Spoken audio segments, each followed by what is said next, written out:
¿Qué son los bucles? Los ciclos, o también conocidos como bucles, son una estructura de control esencial al momento de programar.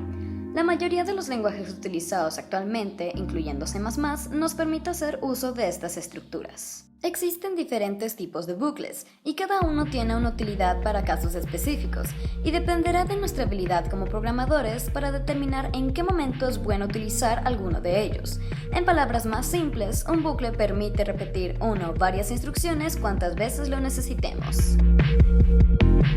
Los ciclos while son una estructura cíclica que nos permite ejecutar una o varias líneas de código de manera repetitiva sin necesidad de tener un valor inicial e incluso las veces sin siquiera conocer cuándo se va a dar el valor final que esperamos. Es muy importante recalcar que el ciclo no depende directamente de valores numéricos, sino de valores booleanos, es decir, que de acuerdo a una condición dada será verdadero o falso.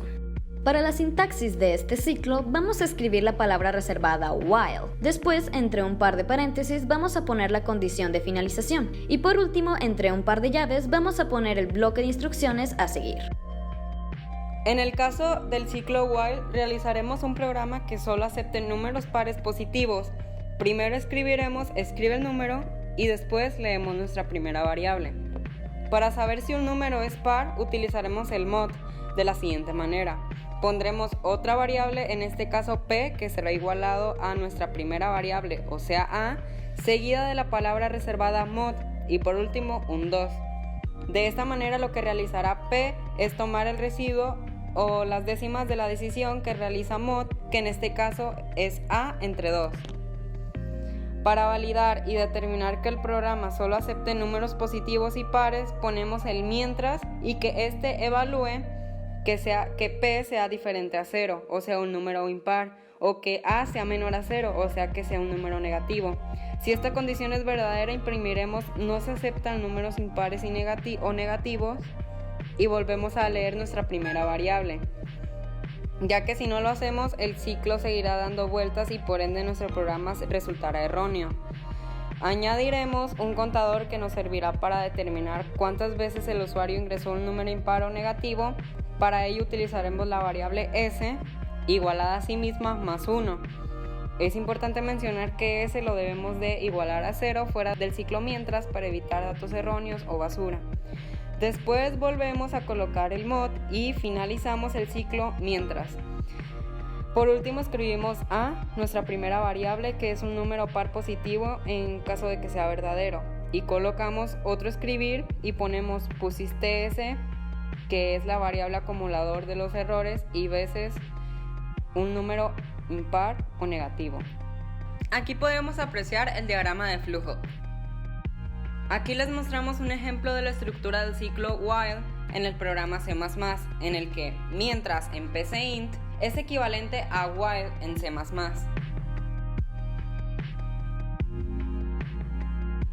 Podemos decir que el ciclo do while es similar al ciclo while, pues nos permiten ejecutar una o varias líneas de código de forma repetitiva sin tener un valor inicial o cuándo se dará el valor final. A diferencia del while, estas nos permiten ejecutar de manera repetitiva un bloque de instrucciones sin evaluar de forma inmediata una condición, sino evaluándola justo después de ejecutar por primera vez el bloque de instrucciones. Para la sintaxis de este ciclo vamos a poner la palabra reservada do, seguido de un par de llaves. Dentro de esta vamos a poner un bloque de instrucciones y posteriormente vamos a escribir la palabra reservada while y entre paréntesis nuestra condición. Para comprender mejor este ciclo realizaremos un ejercicio en pcint en el cual el programa lee X cantidad de números, se detiene hasta que el usuario ingrese un 0 y determina cuál es el número mayor. Para ello vamos a colocar el botón de repetir, escribimos ingresa el número e ingresamos la variable que va a leer el programa. En este caso puse la letra A, pero puede ser cualquier otra variable que se desee. Después vamos a colocar una condición que nos servirá para acumular el número mayor. Para este caso utilizaremos otra variable que en este caso es m, en la cual va a ser igualado a 0 fuera del ciclo, para así evitar datos basura y como resultado datos erróneos. Para este caso ponemos si m es menor que a, entonces m se va a igualar con a y damos por terminado la condición. Lo que hace prácticamente es comparar si el valor acumulado, o sea m, es menor que el número ingresado, o sea a. Lo que va a hacer es que m va a tomar el valor de a cuando sea verdadero y concluirá cuando el usuario ingrese un 0. Por lo tanto, escribimos después de hasta que a sea igual a 0. Por último, escribimos el número mayor es y colocamos m. Aquí podemos apreciar el diagrama de flujo. Aquí les mostramos un ejemplo de la estructura del ciclo do while en el programa de C++, en el que repetir en pcint es equivalente al do while en C++. El ciclo for es una estructura de control iterativa que nos permite ejecutar de manera repetitiva un bloque de instrucciones.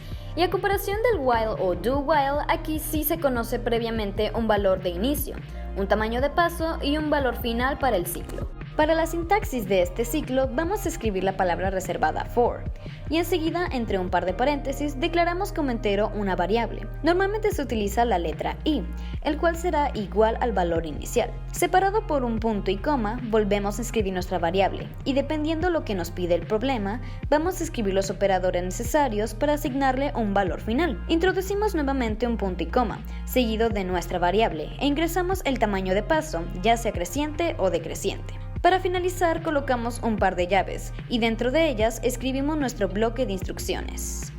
Para el ciclo for tenemos este problema que dice: programa que determina cuántos números 6 han ingresado. Para esto escribiremos cuántos números vas a ingresar y leemos la variable, en este caso a, que va a ser el número de datos que va a ingresar el usuario. Después escribimos coloca los números que va a hacer el registro de cada dato. Posteriormente utilizaremos el botón para y colocaremos lo siguiente: para i igual a 1 hasta a con paso 1 y después ponemos leer b, que va a ser el registro de cada dato o número, y después vamos a colocar el botón si entonces y ponemos si b, que es la variable del registro de los números, es igual a 6, entonces d, que va a ser nuestra variable acumuladora, tomará el valor de sí misma más 1 y termina la condición. E igualmente ahí mismo finalizamos el ciclo para. Por último escribimos i seguida de la palabra acumuladora, o sea d, y después número 6. Aquí podemos apreciar el diagrama de flujo. Aquí les mostramos el ejemplo de la estructura del ciclo for en el programa C++, en el que para en pcint es equivalente al for en C++.